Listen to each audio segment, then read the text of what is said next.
વાહ ભાઈ વાહ, જુઓ ખાલી જબર લાગે વાતાવરણ.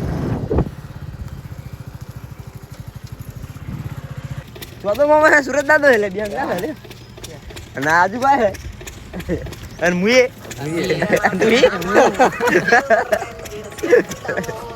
તો ભાઈ થોડી 2000 કિલો બનાવી દઈએ પછી આપણે નીકળીએ ઘરે. હે ઘરે જાય પછી નીકળીએ ઘરે. હર મહાદેવ દોસ્તો, કેમ છો બધા? મજામાં?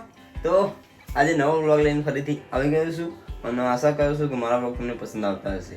અને ના આવતા હોય ને તો કોમેન્ટ તો કરી જ દેજો, લાઈક અને કોમેન્ટ તો કરવાની જ. તો દોસ્તો જઈએ બધા દોસ્તો ભેગા થઈને. ઘણા દિવસ થઈ ગયા, બહાર નથી ગયા. મતલબ બહાર એટલે કંઈક નાસ્તો બાસ્તો કરતા આવીએ. શું લેવાનું? પાકીટ લીધું, પાકીટ લઈ લીધું. ફરતા આવીએ ક્યાંક 2-3 દોસ્તો એટલે મજા આવે. ચા પાણી કરતા આવીએ. ગામમાં જેવું કોઈ હોટલ બોટલ ખણી આપણે દેશી રહીએ ગામમાં તો જતા આવીએ. અને હું જો એની પહેલાં બધા આવા તૈયાર થઈને ફ્રેશ થઈને તો એની પહેલાં દાદાની મુલાકાત લેતો. ઘણા દિવસ થઈ ગયા દાદા જોડે ગયો નથી એટલે કોઈ જાણવા માટે નહીં. અને આપણો દાદાનો વ્લોગ તમે ના જોયો હોય તો જોઈ લેજો. આપણે એમ બધું જે 104 વર્ષના મારા દાદા, તો એમનું લિંક એ જે વિડીયો મેં બનાવ્યો હતો એની ડિસ્ક્રિપ્શનમાં લિંક નાખી દઉં છું. ફરીથી એકવાર તાજો થઈ જાય તો ઘણા દિવસ એટલે દાદા રોજ આવે છે મંદિર દર્શન કરવા. આપણું કોઈ મંદિર જોડે છે તો રોજ દાદા આવે અને રોજ મળે જ છે. પણ હું એમને સ્પેશિયલ મુલાકાત કરવા ઘણા દિવસ થઈ ગયા તો એમને મળતો જાઉં પહેલાં, પછી દોસ્તો અંગત બહાર જઈએ મોજ મસ્તી કરવા. ચલો દાદા જોડે. એ બચ્ચા પાર્ટી, એ રુદ્રુ, એ શું રમો લે? હા જો આપણા કાકાનું ઘર બંધ જ હોય જ્યાં જોડે, કારણ કે ખેતરમાં જોઈએ મોટા ભાગે. ખેતરમાં ઘર છે બીજું પાછું એટલે. તો આપણે ઉપર ચડી ગયા દાદા જોડે. તો દાદાનું રિએક્શન કેવું છે? કાકો બેઠા. કાકો શું કરે? જો ખાટલો હમો કરી રહ્યા. પા મારા કાકાનું કહું તમને તો કાકા મારા, હા એ દાદા મારા, એ આવ્યો તો કાકા રે આપણા મૂંગા બે બરાબર, એટલે કંઈ બોલી શકતા નહીં, ચાલે સાંભળી પણ નથી શકતા, પણ સમજે બધું. એ પાછા એમને ઇંગ્લિશ આવડે. હે જો સાંભળે છે નહીં પણ આ દાદા જોડે આપણે આવી ગયા. કેવો દાદા? સારું હા કેવું? હા સુખ શાંતિ મજા. કાકાને કોઈ ધમાલ નહીં ને? ક્યાં રોમા પેલા રામજી મંદિર અયોધ્યા ચોકાન આ ધજા ચોક ના કોઈ નહીં, બધું સુખ શાંતિ બધું પતી ગયું. આપણા ભારતનું સૌથી મોટું મંદિર બનાવ્યું. આખા ભારતનું સૌથી મોટું રામજી મંદિર 500 વર્ષ પછી 492 વર્ષ થઈ ગયા. 492 વર્ષ પછી જે મસ્જિદ બનાવી હતી પેલા, અને એ મસ્જિદને તોડી અને બાબરી મસ્જિદ તોડીને અને મંદિર બનાવ્યું. હવે 492 વર્ષ થઈ ગયા. અને પાછું ઈકણ કેવું હતું ખબર દાદા કે ઈકણ આપણા જ્યાં મંદિર તોડ્યું હતું ને અયોધ્યાનું, એ વખતમાં એ જે આસપાસના જે ગામડા હતા ને બધા મોટા ભાગે દરબારના ગામડા હતા, તો એમને એવો સંકલ્પ કરેલો બરાબર કે જ્યાં સુધી રામજી મંદિર પાછું નહીં બને તો સુધી પગમાં ચંપલ અને માથે પાઘડી નહીં પહેરવાની. તે 492 વર્ષ એમને પગમાં ચંપલ નહીં પહેરે.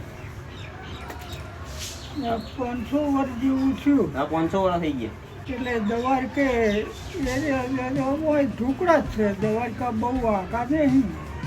દ્વારકા તો ગુજરાતમાં, આ તો રામજી મંદિર બનાવ્યું ને તો અયોધ્યા મધ્યપ્રદેશમાં, સોરી ઉત્તર પ્રદેશમાં. હું નહીં ગયો, યુપી બનાવ્યું, ઉત્તર પ્રદેશમાં બનાવ્યું. અને દ્વારકા તો આપણા વાયરું ના તો એ તો આપણે ગુજરાતમાં જ છે, દરિયા કાંઠે. એ તો એ કને કર્યું શ્રવણ જે હતો ને, શ્રવણ જન્મ્યો ત્યાં જુનાગઢ, અને અહીંથી પછી જુનાગઢથી એને પરણાયો. તે એનું બૈરે કીધું કે આ 2 વાંધરા મા બાપ છે ને એમને કે કુવામાં નાખો. કે કેમ? કે સરવણને કે તો હું તમને રૂ ન કે રહેવાની નથી. આ ઉત્પત્તિ એ તહીં સરવણ કે ના,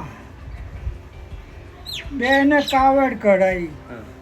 કાવડ એટલે બેયને કાવડમાં બેહારી અને 88 તીરથ કે કરાવું. કેટલા? 88. 88. તે બધે ફરતા ફરતા આપણે હું અહીંયા આવેલો છે આ પાળો છે ને હા.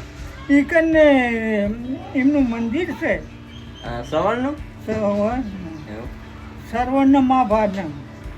એથી જ્યાં ત્યાં જ્યાં ને તે એના માવતરે કીધું કે મને પાણી પાવ. તે જોડમાં તલાવ હતું. હવે સર્વર તાકન નાવા ગયા આ જો પાણી પીવા અને પાણીનો ભૂકો બોલ્યો અને ભગવાનજી એની ચોકી હતી સીધે બોણ તોડ્યું અવાજ ઉપર. એ સર્વણે કંઈ મરી ગયો. એ મર્યો એ વખતે પેલો કે આ તો મોણા કોક હતું. દશરથ રાજાની વાત. એ ભગવાનજીના જઈ અને ઉપાડીને બાયણે કાઢ્યું કે શું છે કે મારા મા બાપ તરસ્યા છે. ક્યાં છે કે આ બાયણે સરવણ કે ભગવાનજી જઈ અને પાણી પાવા ગયા એટલે કે સરવણ કે ચમ પાણી આમ પાવું કે હું સરવણ નહીં કે તાણે હું તો રાજા છું. દશરથ રાજા. દશરથ રાજા કહું છું. દશરથ છે કે દશરથ કે મારા સરવણ એ તો કે બોણ તોડી મરી ગયો. મરી ગયો કે હા સિદ્ધ જીધો શરાબ દીધો. જેમ અમે પુત્ર વિજોગ મર્યો એમ તું એ કે પુત્ર વિજોગ મરી ગયો જા. અને પછી રાજા રામને 14 વર્ષ વનવાસ આલ્યું અને દશરથ રાજા પુત્ર વિયોગે મર્યા. તો દોસ્તો હું તમને કહી દઉં કે હું દાદાને મળવા કેમ આવ્યો ખબર કે મને રાતે આવ્યું હતું સપનું. અને સપનું જેવું હતું કે દાદા મારા જોડે આવ્યા અને મને એમ કે જો હાથ હલાવવા માંડ્યા કે મારો હાથ હમો થઈ ગયો કે પાછા હું બોડી બતાવવા માંડ્યા કે જો તારા કે વધારા કે. મને ખબર નહીં એવું કેમ સપનું આવ્યું પણ મને સપનું આવ્યું હતું. દાદાના હાથ ફ્રેક્ચર થઈ ગયેલો હોય ને તમે વિડીયો જોયો હતો મેં તમે કીધું હતું દાદાના હાથ ફ્રેક્ચર થઈ ગયેલો અને મારા જોડે આવીને મને કે જો હલાવવા માંડ્યા કે મારા હાથ હમો થઈ ગયો કે એટલે દાદાએ મુલાકાત કરવા આવ્યો. તો દાદાએ મુલાકાત કરી દીધી ભાઈબંધનો કોલ આવ્યો જઈએ દોસ્ત જોડે. તો દોસ્તો આજે તો લઈએ સ્પ્લેન્ડર. તો મુર્યો ને આવ્યો તો પાર્કમાં નાહવાનું હતું તે નાહવાનું મૂકી અને આ બાઇક લઈને જવાનું. સ્પ્લેન્ડર મૂકી દીધું પાછું આપણું. દોસ્તો આપણે હજુ પણ ઘરે આવી ગયા અને બાઇક લઈને આવ્યો હતો તે મને એને પાછો કાઢે કે હું નહીં લઉં. એમ કહું પછી કે હું મારું બાઇક લઈ લઉં ત્યાં આપણે એનું બાઇક લઈને જઈએ અને આપણું બાઇક પાછું મૂકી દીધું. મફત જેવું લઈ જવાનું પેટ્રોલ બારવાનું શું કહેવું. તો હજુ પણ બાઇક લઈને નીકળી જઈએ. તો અમે નીકળતા હતા અને એક ડાકુ ભાઈ મળી ગયા અમને. કેવું સચિનભાઈ? એ આવવાનું હા લેર તાણ શું તારું શું કામ નીકળ. હવે આવીએ 2 જણા થઈને ચા પીવાની પૈસા મુની લાવ મને ના કહેતો પૈસા તું હાલ દેજે પૈસા. હું 10 લાવ્યો ખબર ને 10 રૂપિયા બહુ થઈ જાય તારી રે આપણે એ ભાઈ બેલેન્સ કરાવવાનું બાકી ચાલે એ નહીં એ ભાઈ બેલેન્સ કરાવવાનું જાવ ધાણો નીકળી ગયા છીએ દોસ્તો આપણે. એ પડજો લે હારું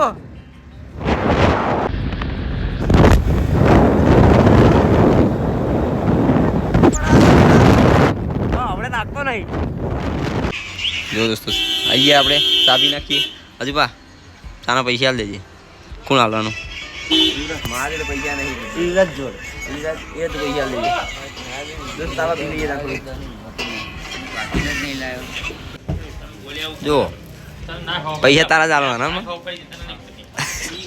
સાજા પીએ હતો મફત ગયો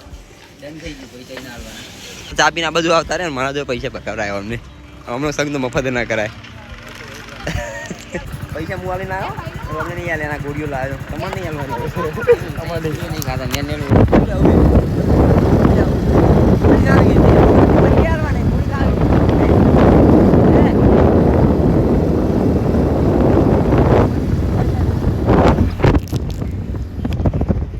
દોસ્તો આપણે કેનાલ ઉપર આવી ગયા મસ્ત ફોટોગ્રાફી કરીએ અને જો અમારા કેનાલનું આયોજન જો ખાલી એટલે કેનાલનું નહીં પણ પુલ બને હા મોટો ટાઈડ. હવે પુલ બનશે કારણ કે જે તૂટી ગયો જે બ્રિજ હતો એ રહ્યો હવે હવે નવો બનશે. જો દોસ્તો સનસેટનો નજારો કંઈક અને આપણો તૂટેલો પુલ આ બિચરાજી મહેસાણા વાળો એટલે મતલબ આ જોલથી અમારા ગામથી જવું હોય કર્ણાગરથી તો બહુચા જવા માટે ઓમ ભમીને જવું પડે. શું કહે ભમીને જવું પડે આમ ફરીને જવું પડે. પુલ તૂટી ગયો 2 વાર બને હજુ બને નહીં. સરકારનું કામ તો આ ડીઝલ ચોરાત નહીં યાર ને ઓના મશીને રોજ વેતન આવી ગયો કોકને એવું લાગે ને એવું રોજ કે શું લેવા આવો તમે રીલ્સ બનાવવા આવો તો રીલ્સ બનાવ્યો ને તમે વેકન આવી જવાનું કારણ કે રીલ્સ બનાવવા રોજ આવવાનું અને મારી બે મસ્ત બનાવે ને એટલે બધા આમ સબસ્ક્રાઈબ વધી જાય આપણા. દોસ્તો તો સુરજ દાદા તો આથમવા આવી ગયા અને અમે ઊભું આવી ગયા એટલે હવે શરૂઆત જ છે કાલે રીલ બનાવવા આવ્યા હતા પણ સુરજ દાદા જતા રહ્યા એટલે રીલ બનાવવાની મજા આવે છે ઓછી. બાકી ચકલાનું વાતાવરણ જબરજસ્ત છે યાર. જો તો ખરી યુવરાજ પેલા એક જો એ આ જાય તો જો હોમે જો હેરીને જાય પેલું આખી લાઈન જેવી કરી યાર અને વિમાને જાય પાછું. ચકલા બધા મસ્તીમાં આવી જાય હોજ પડે એટલે ચકલા બધા મસ્તીમાં આવી જાય પછી હવે હું ઘરે જઈને ભૂઈ જાય આપણે ઘરે જઈને ઊંઘી જવાનું હોય પણ જો રીલ બનાવવાની આ રીલ્સ બનાવવા આવ્યા આમાં રીલનો કારીગર આવી રહ્યો મને તો આવડતી નહીં આર જ બનાવશે બધું તો મામા સુરત દાદો એટલે બે અને આજુભાઈ અને મુએ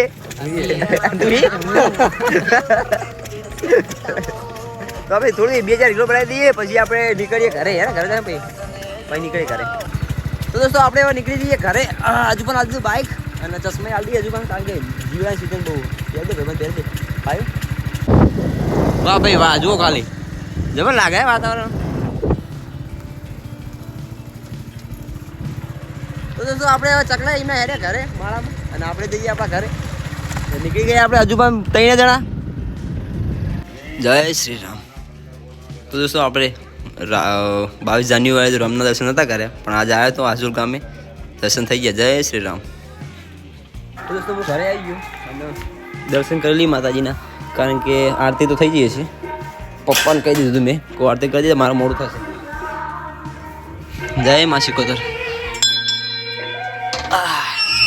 જય માવડીઓ. તો દોસ્તો આપણો વ્લોગ હવે મંદિરે એન્ડ કરીએ. આશા કરું છું મારો વ્લોગ તમને ગમ્યો હશે. ગમ્યો હોય તો લાઈક સબસ્ક્રાઈબ શેર કરી દેજો અને મળીએ ફરી આગળના નવા વિડીયોમાં. ત્યાં સુધી જય શિકોતર જય હિન્દ બાય બાય.